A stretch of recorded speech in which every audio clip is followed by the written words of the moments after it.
Монгол хүн, Монгол төр, Монгол үндэстэн мандан бадраг ардыг тэжээх ар шааны тусал.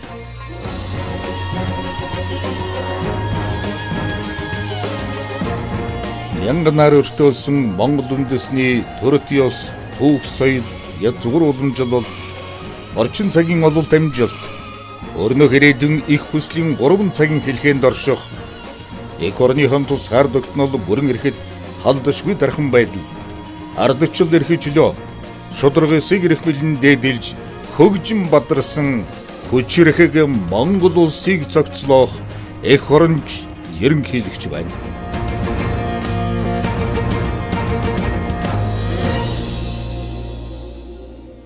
Алтан унжлагт дахиад жилийн үдэж амтлан нөхөрлөхийн бэлэг тэмдэг болсон нөхөрсөг шар нохой жилийн бид ийхүү ухтаж байна. Сар шинийн бэлэг дэмбэрэлтэй энэ сайхан өдрүүдэд Монгол улсын ерөнхийлөгчийн соёл шашны бодлогын нэвтрүүлэг, ардыг тэтгэх аршааны тусал эрхэм та бүхний алтан медми дэгийн сонирхтон мэлахаар ийхүү танд өндөр үдэ нээж байна. Эрхэм үзэгчид та бүхэн минь сар шиндээ сайхан шинэлж байна уу? Дээдийн номын цагаан сүү. Монгол үндэсний өв соёл, шашин шүтлэг, нүүдэлчин соёл иргэншлийн үнд зүйл болсон Монгол хүний язгуур сэтгэлгээ, шинжлэх ухаанч хандлагын ололтууд, оюун санааны дархлааг түгээн дэлгэрүүлж, шинэ үеийн залуустан үлгэр дуурайлал болгон хадгалан үлдээх зорилгоор бэлтгэн хүргэж байгаа. Ардыг тэжээх аршааны тусал нэвтрүүлэг билээ. 13 дугаар зууны үеэс уламжлагдан ирсэн цагаалах ёсон буюу сар шинийн тухайд болон хэрхэн золгох хүндлэх ёс үйлдэх, хэрхэн эдээ ундаа бэлтгэх, зам мөр засал номыг зурхаан ухаанаар хэрхэн зохицуулах зэргийг бид энэ удаагийн нэвтрүүлэгтээ онцоллоо. Танд сар шинийн сайхан мэндийг хүргэе. Сайхан өөрчн ч гэсэн сар шинийн мэнд хүргэе.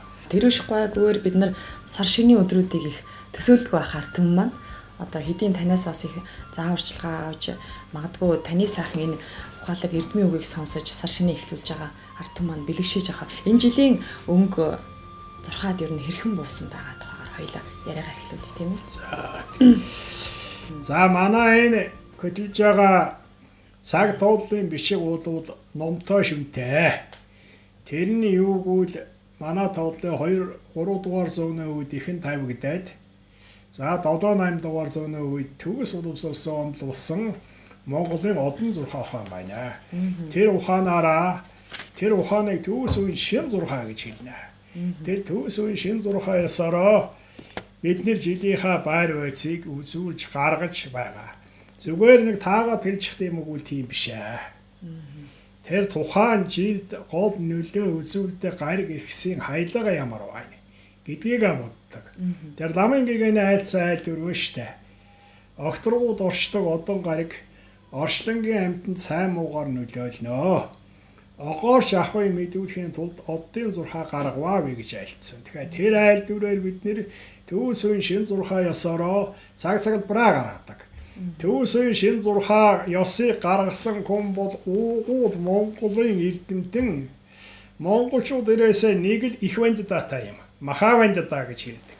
Цорын ганц Махаванддата сүм памп ишвалчир гэдэг хүн 1740-с 1880-ад оны үед амьдарчсэн энэ хүн болоод урагшаага их цагаан хэрэм, баруун урагшаага төвдийн өндөрлөг, баруун тийшээгээ Киргиз, Казахстаны нутаг, хоошоогоо байгаль далайн уртал, зүүн тийшээгээ номхон дэлгэн далаа хүртэлх энэ эзэн Чингис үеийн их том газар нутаг таарсан өндөр уулын мачны амьдрал таарсан цаг цагтбарыг гаргасан юм аа.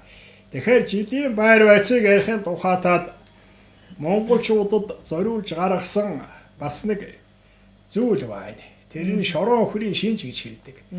Тэгэхээр яагаад шорон өхрийн шинж гэж байгаа юм гэхээр монголчуудад малчин ард түмэн малаа өхрээр төлөөлүүлдэг.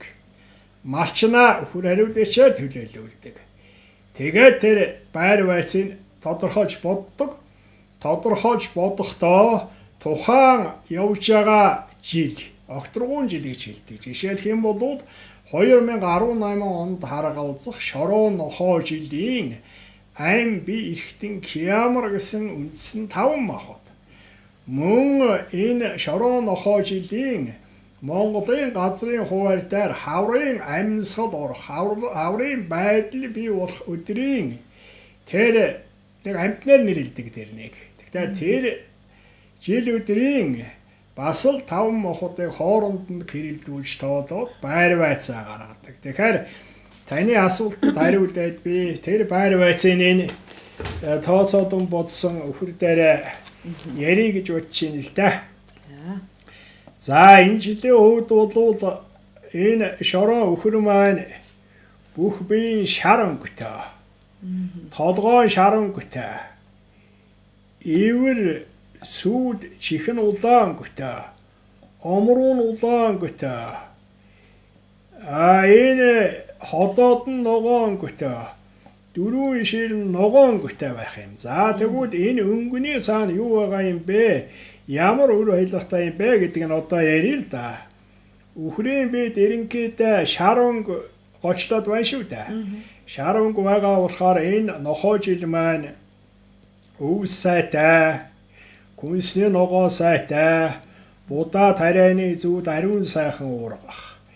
Ялангуяа өхрийн толгой шар байгаа болохтойгоо зэрэг энэ хаврын 3 сар, зуны ихэнх сарын авид бас хур сайхан ороод ногоо цагаа сайхан гарахыг үзүүлж байгаа. За энэ омруу улаан байна шүү дээ. Омруу улаан байдаг нь энэ үлэр дуулганы ихэнх сар. Ихэнх сартаа шиндийг ин байр байцыг харуулж байгаа. Шинд гэдэг маань сар нь тэргэл хүртэл аривдээ тэргэл хүртэл хугацаа шүү дээ. Тэгэхээр хаврын ихэнх сарын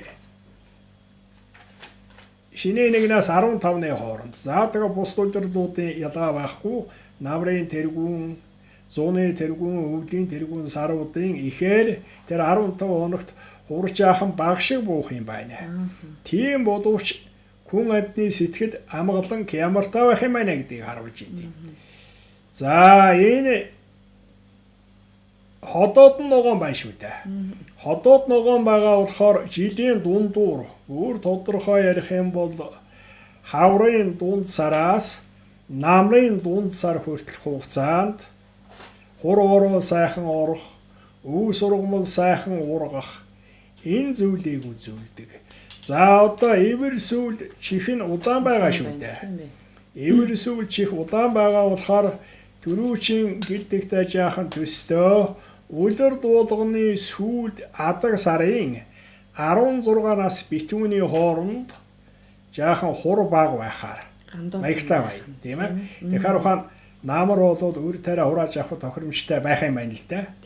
Энэ дөрвөн шир ногоон байдаг нь бол үлэр дуудын дундуур бороо сайн орох, өвс сайн ургах ийм юм. За тийм боловч хүн ардад бас тодорхой нэг нөлөөлөх юм байж болзоогүй гэж хэлж байгаа.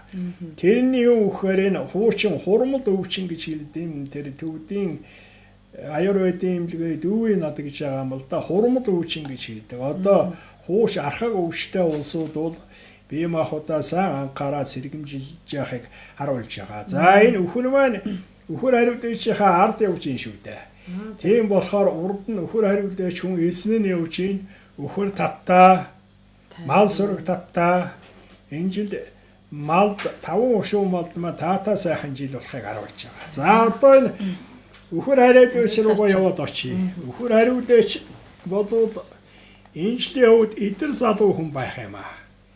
Унгусан шилбөр барьчихсан цагаан дайд асаач гисэн 2 гуталгүй улаан бус бүсэлсэн унгусан шилбөр барьсан хүн жаахан яаруухан шиг маягтай явж байгаа юм шүү.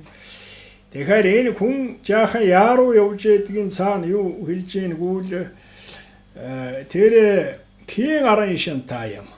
Күнгүн болоод хөдөлмтхийн кийн билэг шанар гэж цайндын номонд ярьдаг л да. Тэгэхээр сэтгэлдээ жаахан барьж байхгүй. Тийм сэтгэлээ жаахан боомтолж тийм ки аран шинтай юмыг сайн бариад би сэтгэлээсээ сайхан амгалан байхыг анхаарахыг үзүүлж байгаа. За залуу хүн байгаа учраас залуучуудад ээлтэй сайн гэж байгаа юм. За хүүхэд байна нялхас гэж хэлнэ тэ бид нэр. Нялхас бол бас жаахан анхаарамжтай баймаар шиг. За өндөр настан өтгөс буурлуудад жаахан болгоомжлох ерэн гэлж байгаа яриа явдал мөрөөсөө анхаарамаар юм гэлж байгаа. Тэгэхээр залуу хүний цаанууд бол дунд иргэм албатаа зэрэг дэвтэй хуучин номын ёсоор бол тийм хүмүүсүүдийг бодно. За нялх хүүхдийн цаана бол ард зун харилэг албатуудаа бодно. За өтгөс өндөр насны цаана их өндөр суудалтай хүмүүс. Одоо сүүлийн үед төрийн маань 3 өндөрдөг гэж ярьж байна шүү дээ. Энэ 3 өндөрдөгийн хүмүүс бас явдал мөрөө ажил үйлсээ тэр ард зунлууга анхаарамжтай хандуулахыг хэлж байгаа. За энэ көлөвцгөө явж байна үс. Көлөвцгөө явж байгаа болохоор энэ жил бороо сайхан цагтаа ороод газар сайхан чийгтэй уус элбэг көлгараа одоо хайраг маараг харгаад байхгүй ийм болохдоор жилийн сайхныг үзүүлж байгаа. Унгусан шилбэр барьсан болохдоор энэ 3 шилбэр дотроос хамгийн зөөл нь унгусан шилбэр гэж байгаа. Ноосон шилбэртэй болохоор малаа хаяа нэг ширвэд авахд гин болохгүй. Мал сайныг л бэлэгдэж байна. За цагаан дээл асаасан байна. Өхөр хариуд биш маань. Цагаан дээлтэй байгаа болохоор өвөлдөө жаахан цаас ахиухан унах шиг маягтай. За яах вэ? Зуны дунд, зуны адаг, намран ихэн сарын тэрээр бас жаахан мөндөр цохох юм уу? Эртхэн каруу буух юм уу? Тийм цасны арын шинтаа, цагаан өнгөтэй хурын арын шинтаа юм бас жаахан элбэг байж магадгүй шаруулж байгаа. Энэ улаан бүстэй байна. Энэ бүс бас л 5 янз байгаа юм. Тэгэхээр энэ бүсний юмыг бол зүгээр нэг харилаг албат бүх нийтэд тэр тархааж болохгүй тэр эзэнтний зарлиг уугаад ямар чиртэй юмгүй хэлэх ёстой. Тэгэхээр энэ энийх ярилгүй л дээ. За тэр нүүрэн ногоон байгаа хөл энэ хөл гар элдвэн ногоон байгаа болохоор ногоо цагаа сайн гарна. Тэрнээс гадна төрөвчин гэсэн тэр хурмал өвчин гэж юм тэр архаг өвчин бас хөдөлж магадгүй. Өвчин дээр хөдлөхдөө кийн арын шинтаа сэтгэлээс тэр дундаа тэр хүний урийн сэтгэл гэж нэг юм байна шүү дээ. Хүн нэг аштайхан сайхан маягт тэр улус гэд ууралдаг. Тийм юмаа сайн боомдолж яхахыг харуулж байгаа. За дүнгээрээ хэлэх юм бол энэ жил малд таттай сайхан ургамал ногоо сайн гарахаар хур ус сагтаа буумаар маягтаа эрхэс дээд суудлын одоо манай өндөр товсоото дистэй хүмүүс ард зунаа жаахан анхаармаар ард зун бас сэтгэлийн хөдөлд автагдлаггүй биеийн сэтгэлээ сайн боомдолж явуул дээшээгээ харсан улсын үгэнд орууд бас сайн байхаар ийм л жил гэж хэлэхээр байгаа. За тэгэхээр тийм уншлах тэмээх нохой жилийн үр гэж тагт ярих учиртай ах гэж бодож байна. Бас нөгөө одоо 12 жилийн маань зүй тогтол одоо жишээлбэл энэ шорон нохой жилдээ жилүүд маань хэрхэн анхаарах ёстой, болгоомжлох ёстой, сайн сайхнаа дэлгэрүүлэх ёстой гэд жил болгон өөрийн нэг шин чанартай байгаа. Тэгэхээр тэр дотроос хоёлаа тийм жилүүд илүү анхааруулжтай тэгмээр гэд хэлж зүйл байгаа тийм ээ. Тэгэхээр таны асууж байгаа асуулт ихэд таархаар байна л дээ. Тэгэхээр жилийн 12 амтны нэрсэн нь ерөнхийдөө нэг байр байсан тэр жилийг эзэлж байгаа амтантайгаа жаахан төстэй байдаг гэж. Тэгээс хүн бомб биш болчоор мэрэгэн банддаа маань би бичин жилийн бичин сарын бичин өдөр төрсөн юм аа. Тийм болохоор би бичиг бардуу шиг энэ санскрит бичиг, түүд бичиг. За тэгээд энэ уран зураг мургайг болоод нэг их хүнээр хөтлүүлдэггүй би тэр жилийн хаарын шангаар мэдчихтэй юм аа. Тийм боловч би нэг жаахан юм хөдөлгөөнтэй юм болохтойгоо зэрэг сэтгэлийнхаа хөдөлгөөнийг их барьж ном их үзчихсэн юм а гэж айлцсан. Тэр үнтэй адилхан энэ 5 махад 12 амтнаар тоолохдогоо зэрэг болоод 60 жилийн тоолол байгаа юм. Энэ 60 жилийн тоолол дотроо энэ жил бол 5 нохоо байх боловч энэ жил шороо нохоо шүү дээ. Тэгэхээр та түрүүн асуудаа тэр тийм үнжлэгт гэж хэлдэг. Тийм гэдгээр нь агуулгаараа ариу маш сайн гэсэн агуулга. Тэгэхээр маш ариун гэсэн. За тэрний цаад юу ойлгож байгаа юм гэхээр мэрэгэн ариун сайн гурвыг бэлэгдсэн юм. Тийм юм анхаарах хэрэгтэй. За мэрэгэн гэж ямар юм байд юмгүй л. ертөнцийн бодоод номын ёсыг мэддэг. Тэндээ мэрэгжсэн. Тэр мэрэгжилээ амьдрал ахуйдаа ашигладаг. Явдал мөрөө зогсуулдаг нь мэрэгэн юм байна. За ариун гэж юу юм гэхээр альва зүйлд биеийн сэтгэлийн тэр нүгэл хилэнцгийг буудаг хаадаг. Ариун сайхан байдаг. Бүр бүдүү ярих юм бол хууль цаазыг ёсчлон нүдний цөцгөө биелүүлдэг нь ариун. За сайн гэдэг нь юу юм ихтэй газарыг өөрөө сайн байхын тухайтад өөрөөсөө дээшээ байж байгаа. Өөртөөгөө адилхан байж байгаа.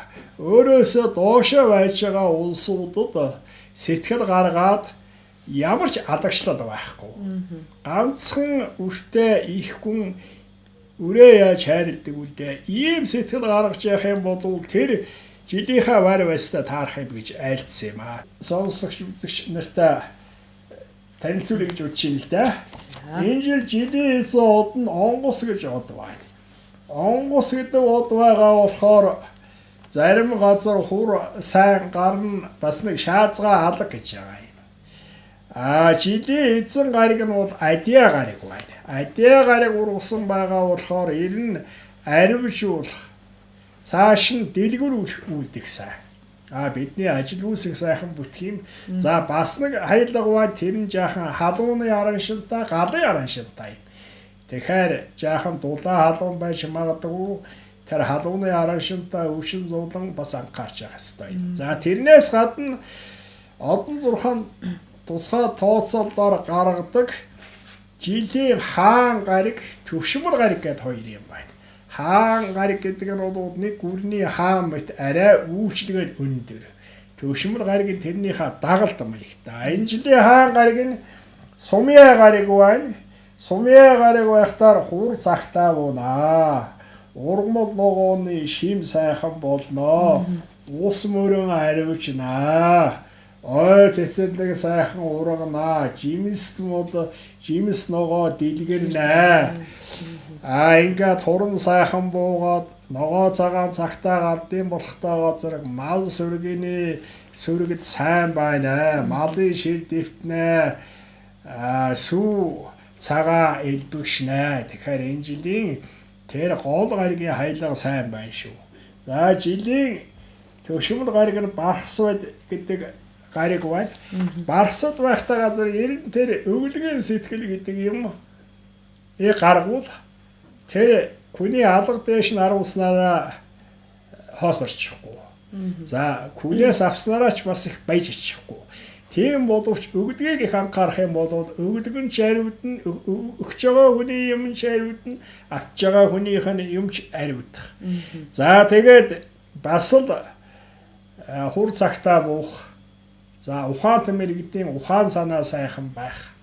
Ийм сайн хайлгатай юм байна. За түрүүн хэлсэн нар сар 2-оос гадна 12 одныхоо ордонд байж явах үед ямар хуу юм байх юм бэ гэж. За энэ жилийн хувьд бол тэр хоньны орд, мэлхийн орд, арслангийн орд, жинлүүрийн орд, хилэнцгийн ордонд нар байрлаж байгаа үед хур цагтаа буунаа. Альва ажилгүй сайхан бүтнэ. Арилжаа 8 хийвүү сайн болно. Мал сүрэг аривчнаа. Сайн. За зүгээр сайн муугүй ялгалгүй жаахан сэргэмжтэй байхад зүгээр ордууд бас бай. Тэгэхээр хумх заагаас үхэр ойхон нум матрын ордонд нар байрлаж байгаа үед энэ ажил үйлсийг кануур нэм бааштайхан сайн хийх их шаардж байгаа. Хамтдахын орд гэж хамтдахын ордонд наран байрлаж байгаа үед ер тэр хүмүүс ухаанд хүн төрдөгтөн байна шүү дээ бид нэр шиг. Тэгэхээр тэр бие хэл сэтгэлийнхаа тэр муу юмыг сайн боомдлох нэгдүгээр. Хоёрдугаар бас байгалийн арын шин, сав ертөнцийн арын шин бас жаахан бүдүүнээр хариу савлгаатай байх учраас ухаан шамраа шамарч болно. Жаахан цас шуурч болно. Ийм юм болж болно одоо. Тэгвэл бэлтгэлтэй байхыг харуулж байна.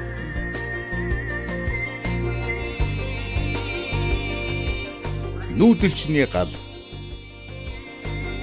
17 дугаар зууны 20-д оны Монгол улсын түүхэнд чухал холбогдох нөлөө бүхий түүхэн зүтгэлтний нэг нь олонний дунд өндөр гэгээн хэмээн өргөмжлөгдсөн анх дугаар богдож явцсан дам худагт Гомдоржийн зан узар билээ. Бид энэ удаад нэвтрүүлэгтээ Монголын түүхэнд хадгалагдан үлдсэн түүний ариун мутраар хийгдсэн сар шинийн эдээ ундааны дээж ул боовны хэвийг танилцуулах гэж байна. Эрхэм үзэгч таны мэлмиг мэлааж, оюуныг баясгах энэ мэдээлэл анх удаа олон түмэнд инхүү хүрч байгаа юм. Ер нь бол одоо өндөр богдоос өсүүлээд Монголын ард түмэн бол ер нь бол их нарийн нандин одоо зүйлүүдийг бол уралж, хийж, хадгалж, хэрглэж, бүтээж ингэж ирсэн ард түмэн. За түүний нэг нь бол яхахгүй бол одоо хэвийн одоо боовтой холбоотой. За ялангуяа энэ одоо цагаан сартай холбогдуулаад одоо Монголын ард түмэн бол айл болгон бол хэвийн боовоор эдээ удаага застгаа. Түүний нэгэн нандин зүйл нь бол яах вэ гэхээр бол гандан гишлэн гид дээр хадгалагдж идэг өндөр богдын маань одоо өөрийн мутраар бий болгосон хэв байгаа юм аа. За ерөнхийдөө бол айл болгон бол одоо хэвийн бов хийдэг. Энэ бол бэлэг дэмбэрл одоо зохитол дуу байдаг. Ийм одоо урт удаанаас бэлэг дэмбэрл нэг сайн сайхан байхыг бэлэгддэг. Ийм юмнууд байдаг юм аа. Тэгэхээр гандан гишлэн хийд бол ер нь бол одоо бит бус соёлын их өвийг бол хадгалж байгаа газар. За тэгээд түүн дотроосоо бол өнөөдрийн цагаан сартай холбогдуулаад онцгойлон авч үзэж байгаа зүйл бол яхахгүй өндөр богдын одоо хэв мутраар хийгдсэн энэ эдээ удаа бол цагаан сарын ерөөлийн 15 өдөрт бол одоо бас бид хэрэгэлдэг юм байна. За түүний онцгой одоо оргил үеийн юу байдгийг бол одоо шинэ 14-ний өдөр богдломын чавдаар бол яхахгүй бол энэ өндөргийнхээ хэвээр бол хэвлдэг юм аа. Энэ хэв бол хаана хадгалагддаг юм гэхээр бол гандан гишлэн хийдэд нэг л тусгай албан тушаалтандаар бол хадгалагддаг байгаа юм аа. Монгол улсын түүхэн төрт ёсонд сар шинийн эдээ ундааг инхүү хэрхэн хүндэтгэлтэйгэр хийж бас олон түмэнд түгээдгийг бид зурсхан гүйллээ. Харин одоо жирийн малчны хотод сар шинийн бэлтгэлийг халуун ам бүлээрээ хэрхэн бэлтгэж байгааг та бүхэнд үзүүлэхээр Төв аймгийн Сэргэлэн сумыг бид зорж Монгол улсын анхны сайн малчин Хэмэдэх гуйнд зочилсон юм. Ахан дүүсээрээ цуглаж хөл хөөрцөг болох энэ өдрүүд яахын аргагүй бидний Монгол түмний уламжлалт сар шинийн баяр үлээ. За ерөнхийдөө ямар нэгэн одоо эдээ ундааг одоо тэр дээж болж байгаа тэр айл үрх гэрийн одоо гол одоо өнгө үзэмж болж байгаа юм чинь эдээ будаа тэр хэвэн боо байна, бууз баяж байна, ууц тэр бүгдийг ерөнхийдөө бас тодорхой хэмжээний одоо бас сайхан бэлэгдэлтэй шүтэн барилцаанд одоо маш сайн дамаа одоо тийм одоо аршааны барилгатай тиймэрхүү өдөр үйлдэх юм бол тэр одоо эдээ ундаа их сайхан одоо болох. Одоо тэр өгөөдний одоо дараад нь одоо зоогоолж байгаа. Одоо бид бүгдээ маань одоо эдээ ундааг сайхан байх л бэлэгдэлтэй юм да. Хэм бол ингэ тослох юм бол юу наалтахгүй шүү дээ. Эрт дээр үед ер нь уул боовыг хийх тийм орц морц гэж байгаа үгүй. Хүмүүс өөрснөө шийдээ. Өөрсдөө л ерөнхийдөө тэгэл хэвэн боовнд эдээндээ тааруулаад тэгээд тий амттай шимтэй бол тэр хэвэн боов бас одоо ингээд хэн дээр ингээд дарчаад гадна талаар нь бас тийм чихэртэй нэг ус ч юм уу тийм ээ. Хэлсэн цагаараа яжаад ингээд гадуур нь өнгөлөх юм бол боорч юм тийм гоё улаан шаргал өнгөтэй болдог. Бас нэг өнгө сайхан болдог.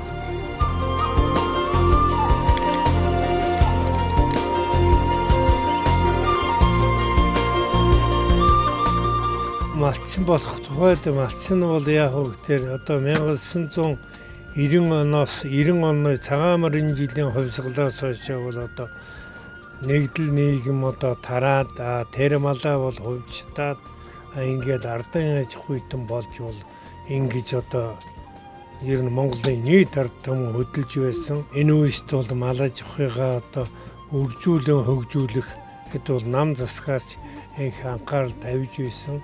Ингээд одоо энэ анхны 90-ад оны анхны одоо мал тоолгоор бол улсын хэмжээнд 1000 малчин хүн бол 7 байсан.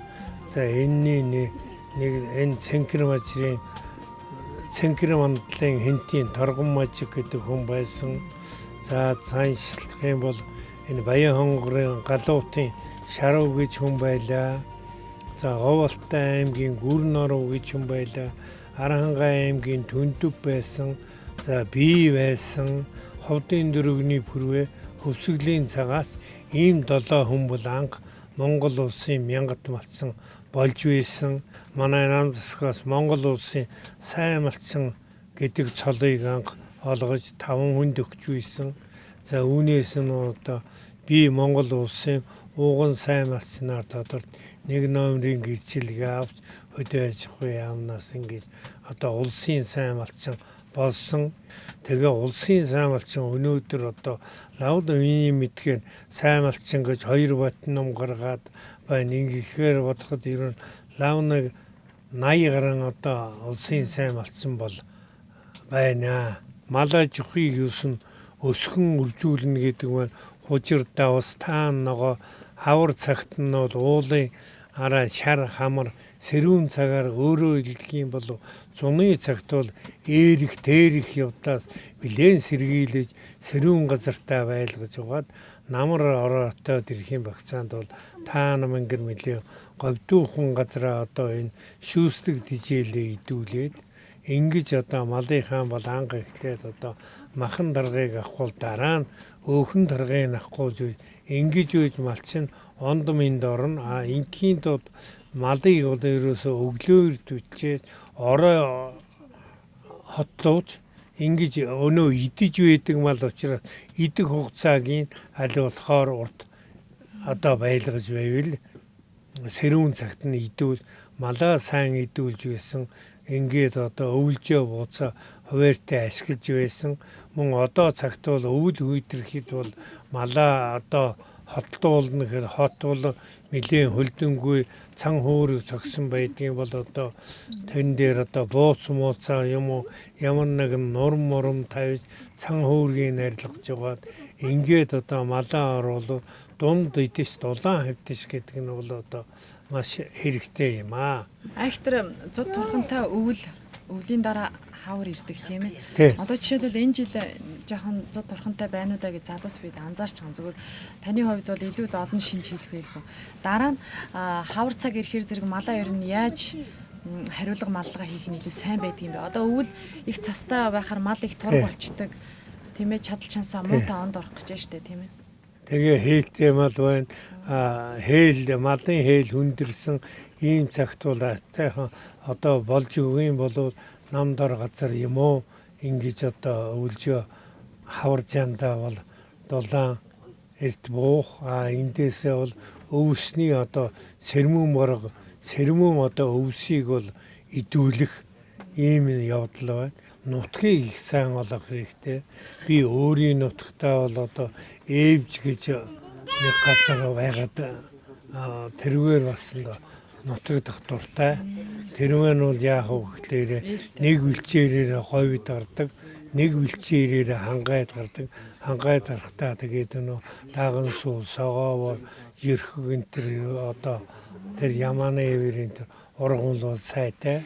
Нэг бэлчээртэй бол говид гарна одоо 10 өөр шаварт гэдэг чинь одоо 2 сайхан хужирна та тэгээд таан мангиртай ийм нутагт нэг бэлчээрээ болгоно. Ингээд бол нэг бэлчээртэй нэг нутаг дээрээс бол хов хангаа хоёрын аль алинд нь гарч болдог бэлчээр учраас Ярианы төгсгөлд хэмэдэг гомоо Төмөн олондоо сайхан ерөөлийн үг хэлээд хоёлаа яриагаа төгсгөё. за Төмөн олондоо яг хоо сар шин сайхан бүгдээрээ мен дамар Монгол иргэн болгон мен дамар бүгдээрээ сайн сайхан би ямар мал сүрэг минь одоо ондор Монгол улс одоо түгэн дэлгэрч мандан бадарч байгаа болтугай.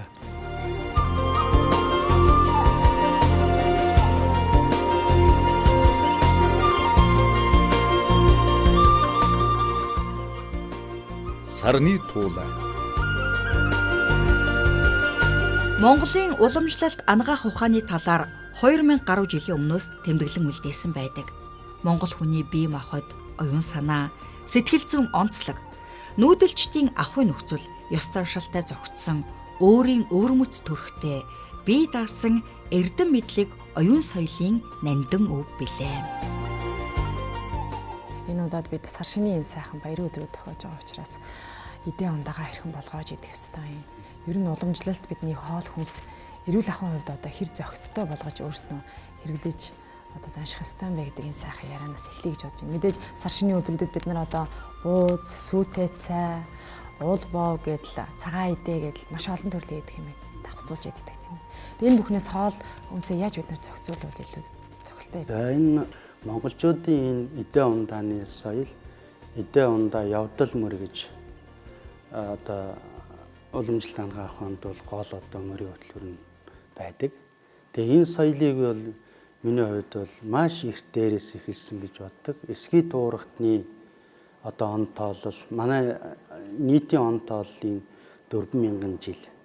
Мөн одоо тэр зэрлэг амьтныг одоо хүн гаршуулж одоо суундаа одоо улаан эдэгийг одоо идэж уужулсан эхлээс бол Монголын одоо энэ эдээ ундааны соёл бол одоо явж ирсэн түүхтэй гэж би ингэж бодож одоо суран номонд байдаг энэ одоо номнуудад бол байгаа.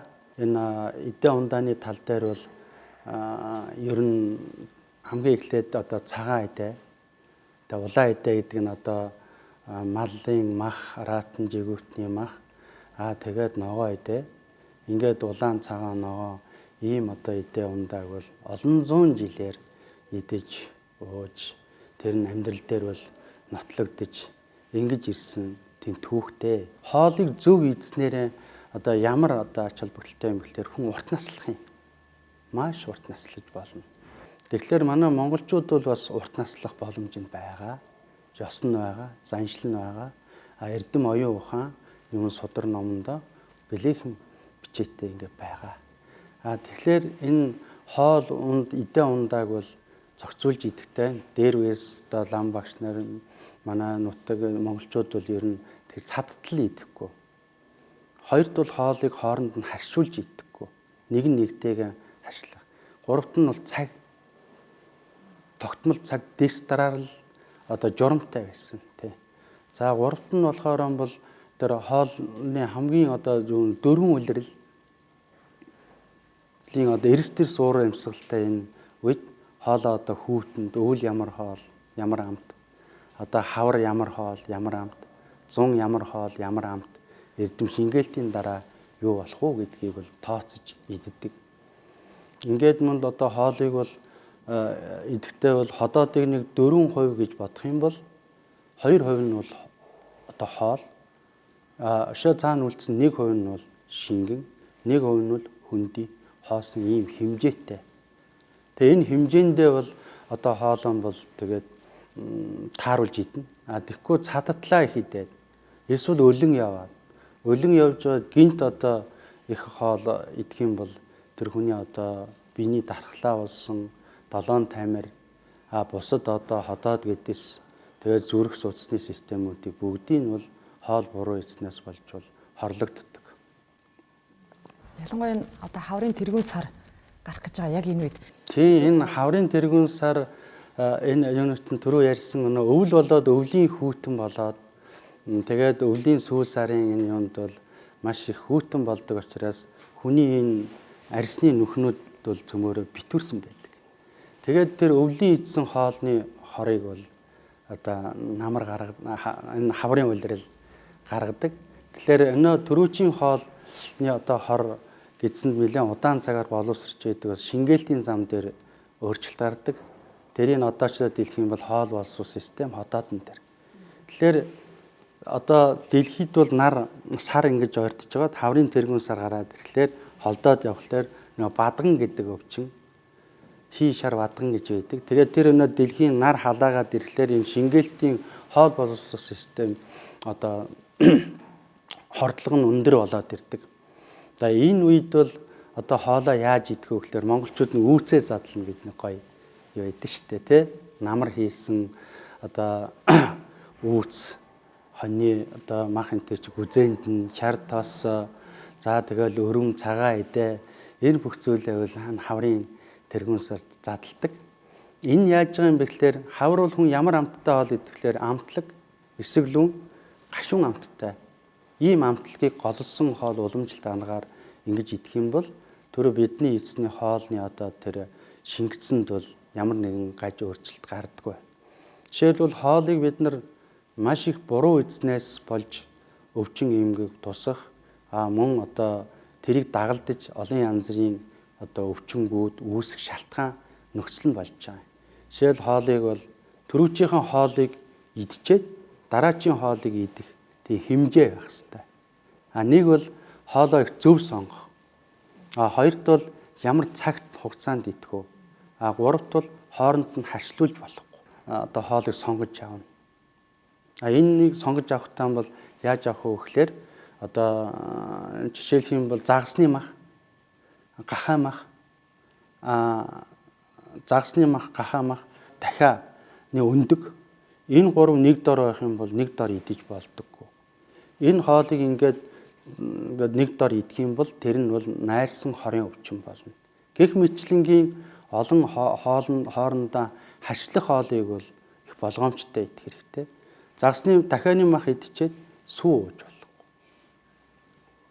Тэгээ ингээд энэ хоолны энэ хорууд одоо бол ингээд давхруулж иддгүү яс заншил бол бүр түрүү ярьсан тэр одоо Мин улсын үеэс эхлээд тэрнээс ч өмнө одоо манай Монголын энэ хоол эдэн ундааны соёл эмэгтэй хүнд одоо ямар хоолоо өгөх вэ?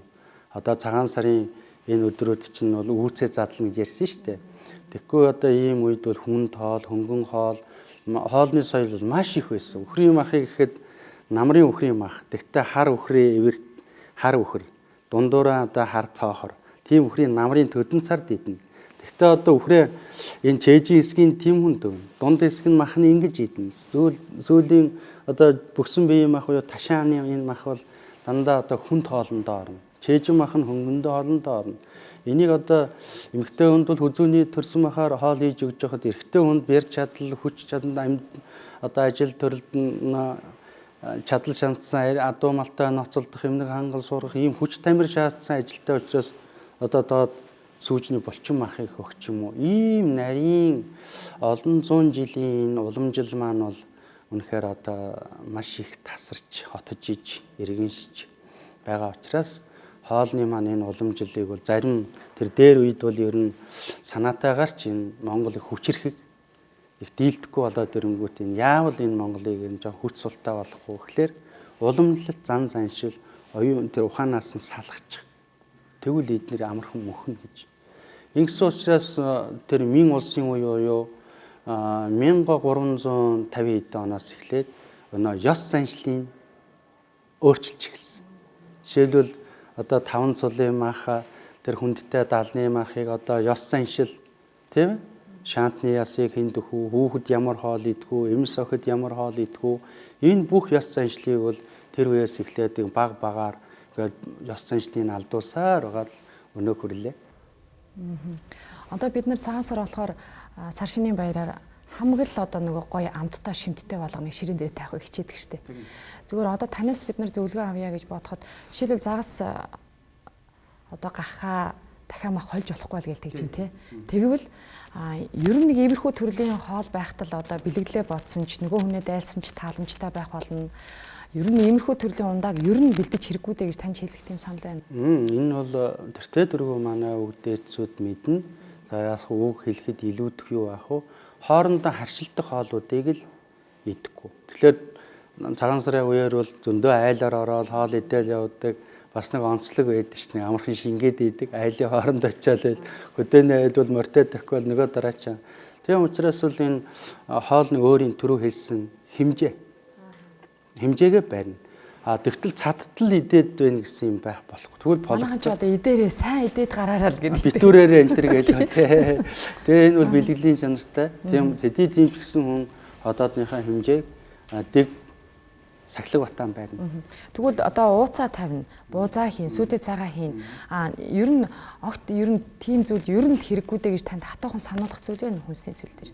Энэ Монголын энэ уламжлалт энэ цагаан сарын үеэр бол одоо баг багаар тэр амсаад ингээд одоо харшилтах хоол нь бол ер нь их Монгол зан одоо ууц бууц энтерт бол харшилтах хоол нь бол бага. Хажуугаар нөгөө салаатууд, химийн одоо янз бүрийн юм орсон тортууд жишээлбэл мах идчихээ цагаан сарын дараа. Тэгээ араас нь торт чихэрлэг юм өгөөд. Тэгээ араас нь баахан одоо ундаа өгөөд инхийн бол энэ хоол бол бас зохихгүй. Яг л түрүүний тэр одоо амт маань чихэрлэг амт тэр эсгэлүүн амт гашуун амт маань бол хоорондоо ингэж одоо өвчин үүсэж харшилж эхэлнэ. Тийм учраас бол тэр одоо тараг сүү айраг энтрэн бол гол хэрэглэх байх. Энийний хэрэглэсний ач тун бол маш сайхан. Айргийг одоо сайхан хэмжээнд тааруулж уугаад ингээд байх юм бол тараг энтрийг уух юм бол хүний одоо цусыг цэвэрлэдэг. Мөн оюун ухааны мэдрэлийн системийг маш сайхан ингэж сэргээж өгдөг. Тэгснээ цаашлаад зүрх уушиг чээж энэ 5 сулын үйл ажиллагаанд бол айраг цагаан эдээ бол ер нь гайхамшигтай үр дүнтэй олон зуун жилийн амьдралаар бол батлагдсан. Хаврын энэ улирал түрүү амтлаг бүлээн чанартай гэдэг дээрээ бол хонь орно. Одоо бол яг ингээд өвөл нөгөө үүцээ ийц учраас үхрийн мах бол одоо энэ хаврын цагт бол 100 хоног дарсан үхрийн мах бол одоо им болно. 100 хоног хадгалсан хоньны мах бол хор болно. Тэр нь яагаад гэвэл удах тусмаа хоньны мах бол одоо чанар муудна. Үхрийн мах бол удах тусмаа им болно. Тэр дээр үеийн бас нэг домог яриа гэдэг ч тийм үхрийн махыг нэг монголчууд үнхэлцгэнд нь багтаасан гэдэл. Тэгээд тэр бол одоо бас домог яриа үнэнчээж болно.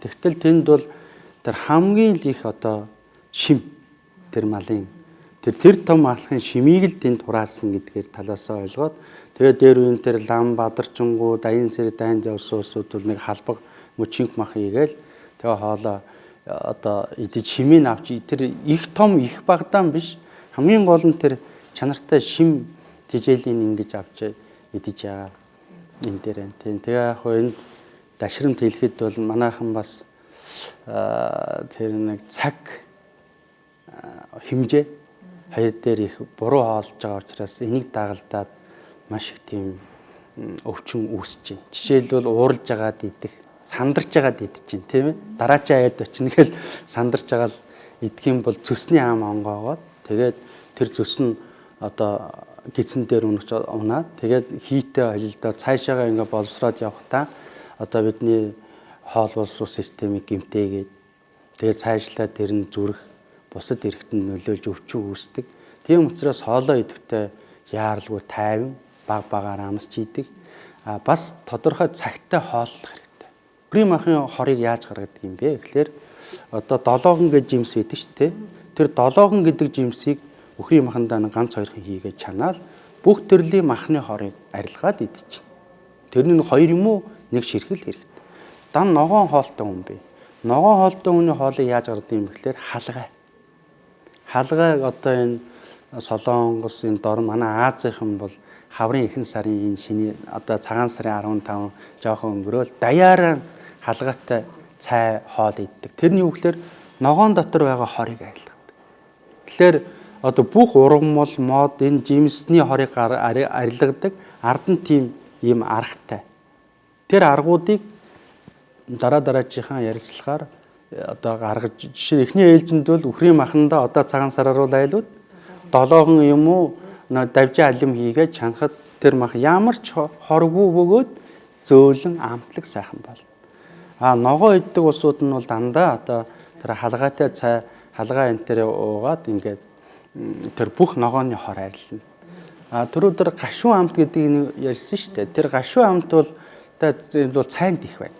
Цай уухлаар тэр гашуун амт ингээд их сайхан ингээд хүний биед үйлчлээд ирэхлээр хүний хийн системүүдийг их сэргээгээд тэгээд нөө цай чинь хүний их сэргэлэн болгодог нь хий усны эргэлтийг сайжруулж байгаа. Тийм учраас гашуун амт нь хаврын цагт бол сайхан одоо жирийн ногоон хар цай. Тий одоо жирийн сайхан цайнууд биш ногоон цай байна, сүйтэй цай байна. Энэ цай бүхэн бол бүгдийн тэр хий махбодыг ингэж дарж өгч өөрөө мөн чанар нь бол гашуун амттай цусны эргэлтийг сайжруулж өгдөг. Тийм учраас одоо борцтой цай, будаатай цай, цутантай цай гэл олон сайхан ёс заншлууд бий. Увсын цай, ховдын цай, сентийн цай, дорн говийн загсгалтай цайч гэдэг юм уу. Тэр амтлаг амтыг бас хэтрүүлж аливаа нэгэн амт хоолыг бол хэтрүүлж болохгүй. Тэр нь хэтэрхлээрээ өнөө хүний одоо тэр цусыг, тэр чөмгийг, тэр махыг энэ 7 тамир гэж хүний тархлааг авч явдаг энэ гол юмаа тэр шингээлт амт баярны эрдэм чадлыг одоо дутуу ойлгосноос болж цаг хугацаанд тааруулж байгаагаас болж хүн бол одоо буруу хооллож гэж үзнэтэй. Ирж байгаа нөхөрсөг нохоо шороо мохон жил гарах хаа. Энэ сайхан жилийн одоо үлзий хутаг юу сансан 9 хүсэл нь биелж Монголын маань ард түмэн эрүүл их урт насалж удаан жаргаж одоо байхын үлзийтэй сайхан ёроолыг дэвшүүлье. За маш их баярлалаа. Ингээд дараагийн дугаар дээр бид үргэлжлүүлэн бас таны сонирхолтой олон сэдвийг олж мэдэх байхаа гэж бодож байна. Их баярлалаа.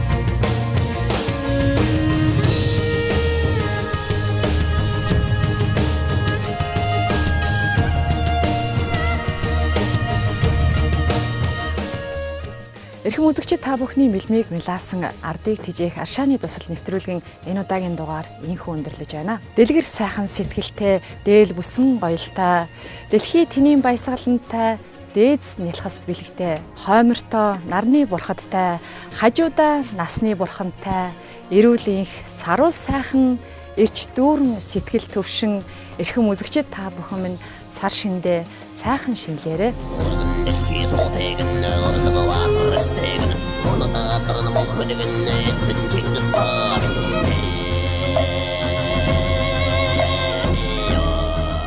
Монгол үндэстний их хэл, өв соёл, үнд зүйлсийн тухай мэдээллийг хадгалж буй хэн бүхэн бидэнд хандаарай. Таны мэдээллийг бид олон түмэнд хүрэхэд тань туслах болно. Монгол дархлаа.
Чи хуулиар номдгүй сэтгэлийг хуулын гişлэр аргадаг. Сууд мэргийн өвгдээсээ бахтан дурсаж баярлаа. Нуус тавчаа гэсэн чанга хайрын дурсаж цагаалаа. Төвний хасуу цагаалаа.